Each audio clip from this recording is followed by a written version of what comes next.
বিসমিল্লাহির রহমানির রহিম। এই পাক মজলিসে বসে থাকা উপস্থিত আমার সম্মানীয় বাপ চাচাগণ, তার সাথে সাথে আমার স্নেহের দাদা ভাইরা, তার সাথে সাথে আছেন আমার মাতৃকুল, পিতৃকুল, শ্বশুরকুল, আত্মীয় স্বজনরা, সবাইকে আমি আমার অন্তরের অন্তরস্থ থেকে সালাম জানাচ্ছি। আসসালামু আলাইকুম রহমতুল্লাহ বরকাতুহু। আপনারা জানেন এই মজলিস কেন রাখা হয়েছে, সবই কিছু শুনেছেন, মৌলানা সাহেবরা বলেছে আপনাদেরকে। আজকে আমি দু চারটি কথা আপনাদের কাছে বলবো। আমার মাথার তাজ, জানের জান, প্রাণের প্রাণ, আমার আব্বা মায়ের দোয়া, আল্লাহ রহমত এবং তার সাথে সাথে আপনাদের দোয়াতে আমাকে এই গুনাহগার বান্দাকে এবং তার সাথে সাথে আমার আহলিয়াকে আল্লাহ পাক ডাক দিয়েছেন। আপনারা দোয়া করবেন ইনশাআল্লাহ আমাদের সফর যেমন আসান করে, আর যে নিয়ত করে যাচ্ছি সেই নিয়ত আল্লাহ পাক যেমন পুরো করে। এর সাথে সাথে আমি এটাই বলবো, আমার নিয়ত ছিল 2025-এ যাওয়ার। আমি আপনারা শুনেছেন এবং জানেন যে 2023-এ গিয়েছিলাম উমরা করতে ফ্যামিলির সাথে, কিন্তু নিয়ত করে আসছিলাম আল্লাহ পাকের ঘরকে ধরে, কাবা বাইতুল্লাহকে চুমে আমি দোয়া চেয়েছিলাম, এ আল্লাহ এই গুনাহগার বান্দাকে তুমি ডেকেছো, কি ভালোবেসে ডেকেছো জানি না, কিন্তু এই গুনাহগার বান্দা রাতের অন্ধকারে দিনের আলোতে কতই না গুনাহ করেছে, সেটাই আমি দুনিয়ার মানুষের নজরে চাপা দিতে পেরেছি। কিন্তু আল্লাহ পাক তোমার নজরে আমি কিছুই লুকাতে পারি না, তোমার নজরে সব কিছু দেখতে পেয়েছো আল্লাহ। এই দুনিয়ার মানুষকে হয়তো আমি ভুলিয়ে দিতে পেরেছি, কিন্তু আপনাকে আমি ভুলাতে পারি না। তাই এই গুনাহগার বান্দা আজকে সাগীরা কাবীরা গুনাহকে আল্লাহ পাক মাফ করে দিয়ে, আল্লাহ আমি তোমার কাবাকে ছুঁয়ে নিয়ত করছি, আল্লাহ আমাকে, আমার আহলিয়াকে তুমি আমাকে 2025-এ হজ মুকম্মল করা তৌফিক দান করো। এই নিয়ত করে আমি আমার কাবা বাইতুল্লাহ থেকে বেরিয়ে আসি। পাশে আমার হাজী সাহেব ভাইজান বসে রয়েছে, ওনাকে আমি প্রথম বলি। বলার পর আমি আমার হোটেলে প্রথমে যাই। আমার মাথার তাজ, জানের জান, প্রাণের প্রাণ, আমার ঘরের মুরব্বী, আমার আব্বা মা সবাই আমার সাথে ছিল। আমি আমার আব্বাকে বলি, আব্বা আমি নিয়ত করেছি, আর ইনশাআল্লাহ দোয়া করো যখন আল্লাহ পাক আমাদের নিয়তকে পুরো করে। তখন আমার আব্বা আমাকে বলে আলহামদুলিল্লাহ, আল্লাহ কবুল করবে। সেই যে আমি জানতাম না আমার মা বাপের এত বড় দোয়া, আল্লাহ পাক যে এত দরজা দিয়েছে মা বাপের, আমি এটাও জানতাম না। কিন্তু আল্লাহ পাক আপনাদের সামনে যেখানে 2025-এর নিয়ত করে আসছিলাম, সেখানে 2024-এ আল্লাহ পাক ডাক দিয়ে দিয়েছেন। সেই আমার বাপ মায়ের দোয়া আর আপনাদের দোয়া, আল্লাহ রহমতে। তাই আপনাদের কাছে আমি এটাই দোয়া চাইবো, আপনারা শুধু আমাকে দোয়া করবেন, ইনশাআল্লাহ আমিও সেখানে গিয়ে আপনাদের কাছে দোয়া চাইবো আপনাদের দ্বারে। আল্লাহ রহমতে আপনাদের কাছে এইটাই বলবো, আপনারা যদি ইজাজত দেন আমি একটা কথা আপনাদেরকে বলতে চাই। যদি বলি তাহলে আমাকে খুবই ভালো লাগবে। আপনারা ইজাজত দিচ্ছেন, শুধুমাত্র 5টা মিনিট আপনাদের কাছে টাইম নেব, বলবো।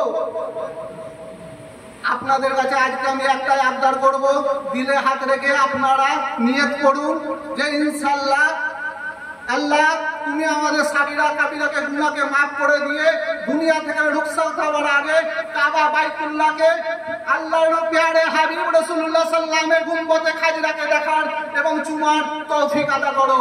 আমি ইনশাআল্লাহ এটা মনে করি, ইয়া আল্লাহ, ইয়া রাব্বুল আলামিন, আপনার যদি নিয়ত পুরো থাকে, আপনার যদি ঈমান যদি পরিপূর্ণ ভালো থাকে, আপনি যদি পরিপূর্ণ মুসলমান হয়ে থাকেন, আপনার যদি দিলে যদি প্যারে হাবিব রাসূলুল্লাহ সাল্লাল্লাহু আলাইহি ওয়াসাল্লামের মহব্বত থাকে, আল্লাহর প্রতি যদি ভয় থাকে, আমি মনে করি ইনশাআল্লাহ আপনাকে একদিন না একদিন ডাক দিবে। তাই আপনাদের কাছে আমি আবেদন করছি, আজকের তারিখে আপনারা দিলে হাত রেখে আল্লাহর উপরে নিয়ত করে একবার হলেও দিলে হাত রেখে দোয়া চাউন আর তওবা করে নিন। ইনশাআল্লাহ কোন ওসিলা করে আপনাকে ডাকবে আপনারা নিজেরাও জানতে পারবেন না। কিভাবে আপনিও শুনেছেন, আপনারাও শুনেছেন, আমিও শুনেছি যে পয়সা থাকলে নাকি ওখানে যেতে পারে, কিন্তু আমি যেটা মনে করি, আমার যেটা মেহসুস হয় যে পয়সা না থাকলেও যেতে পারবেন আপনারা। আপনার যদি নিয়ত থাকে, আপনার যদি পরিপূর্ণ, যদি আপনি মুসলমান হয়ে থাকেন, আপনার যদি পিয়ারে হাবিব রাসূলুল্লাহ সাল্লামের প্রতি মহব্বত থাকে, আল্লাহর প্রতি ভয় থাকে, ঈমান যদি আপনার পরিপূর্ণ থাকে, আল্লাহ পাক কোন ওসিলা করে আপনাকে ডাকবে আপনিও বুঝতে পারবেন না, আমিও বুঝতে পারবো না। তাই আপনাদের কাছে একটা আবদার করছি, আপনারা আজকে নিয়ত করুন ইনশাআল্লাহ যে আমিও ইনশাআল্লাহ কাবা বাইতুল্লাহ এবং গুম্বাদে খাজরাকে দেখা এবং চুমার আল্লাহ পাক আমাদের তৌফিক দান করুন। এখানে আমার মজলিসে উপস্থিত সম্মানীয় ব্যক্তিরা রয়েছে, আমি বলবো কিছু কথা। তার আগে আমি বলি, আমার জানের জান, মানের মান, প্রাণের প্রাণ, আমার মাথার ছাতা, আমার মাথার তাজ, আমার আব্বা মা, এই আমার বয়স 41টা বছর হয়ে গেছে। কতই জানে অজানে কতই না দুঃখ দিয়ে দিয়েছি, কতই না কষ্ট দিয়েছি, তাদের কাছে আজকে আমি ক্ষমা চাইছি। রব্বুল আলামিনের ওসিলা করে আজকে তোমরা আমাকে, মা আব্বা, তোমরা আমাকে ক্ষমা করো এবং তোমার বৌমাকেও ক্ষমা করো। কতই না কত দুঃখ কষ্ট দিয়ে ফেলেছি, সেই হয়তো আমরা জানি না, কিন্তু জেনে হয়তো দিয়ে ফেলেছি। আজকে আমি তোমাদের কাছে ক্ষমা প্রার্থী, তাই আল্লাহর হস্তে আমাকে, আমার আহলিয়াকে ক্ষমা করে দিন ইনশাআল্লাহ। আপনারাও যত রয়েছেন এখানে, আমার বাবাজিরা, চাচা জানেরা, ভাইয়েরা, দাদা ভাইয়েরা এবং আত্মীয় স্বজনরা সবাই রয়েছেন। আমার চলার পথে, বলার পথে, ব্যবহারের পথে আপনারা হয়তো কোথায় না দুঃখ কষ্ট পেয়ে গেছেন, তাই আল্লাহর হস্তে আপনাদের কাছে আমি আজ আল্লাহর হস্তে ক্ষমা চাইছি, আপনারা আমাকে ক্ষমা করবেন। আর যদি কেউ আমার কাছে দিয়ে লেনদেনের মধ্যে যদি কেউ কিছু পেতে চান, তাহলে মজলিস শেষ হবার পর আমার সাথে একটু দেখা করবেন। কেন আমি চাই না যে এরকম কিছু কথা কোনোদিনও আসে, সেরকম হিসাবে চাই না। যদি কেউ আমার কাছে কোনো লেনদেনের মধ্যে সমস্যা হয়ে থাকে, মজলিস শেষ হবার পরে আমার সাথে একটু দেখা করে যাবে। আমি বেশি কিছু বলবো না, আপনারা দোয়া করুন ইনশাআল্লাহ। আল্লাহর রহমতে আমি কালকে 5টার সময় যাচ্ছি, আমরা গাড়ি ছাড়বো। তার সাথে সাথে আপনারা যারা যারা যেতে চান একটুখানি মজলিস শেষ হওয়ার আগে নামটা লিখে দিয়ে যাবেন, তাহলে আমাদের সুবিধা হবে।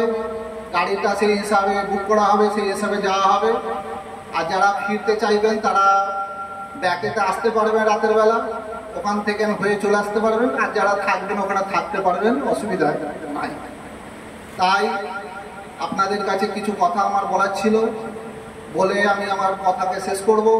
তার আগে তো আমি একটুখানি পিয়ারে হাবিব রাসূলুল্লাহ সাল্লামের গুণগান গাইতে চাই মহব্বতের সাথে।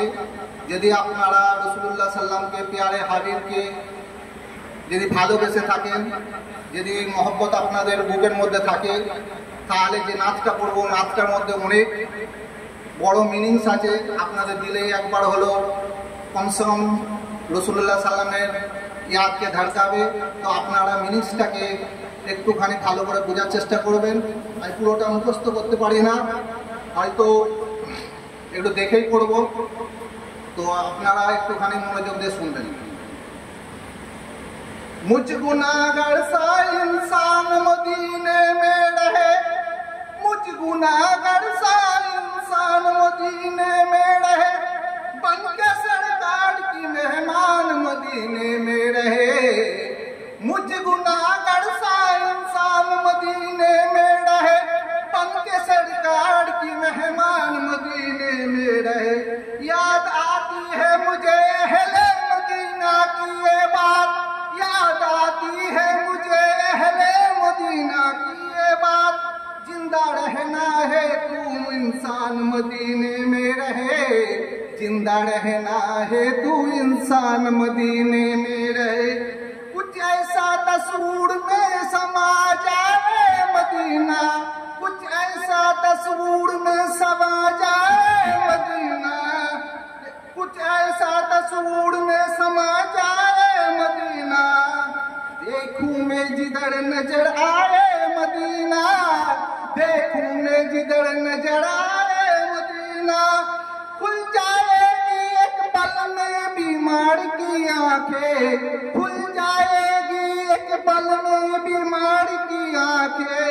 बस कान में कहने कह दे कोई ले आए मदीना, बस कान में कह दे कोई ले आए मदीना।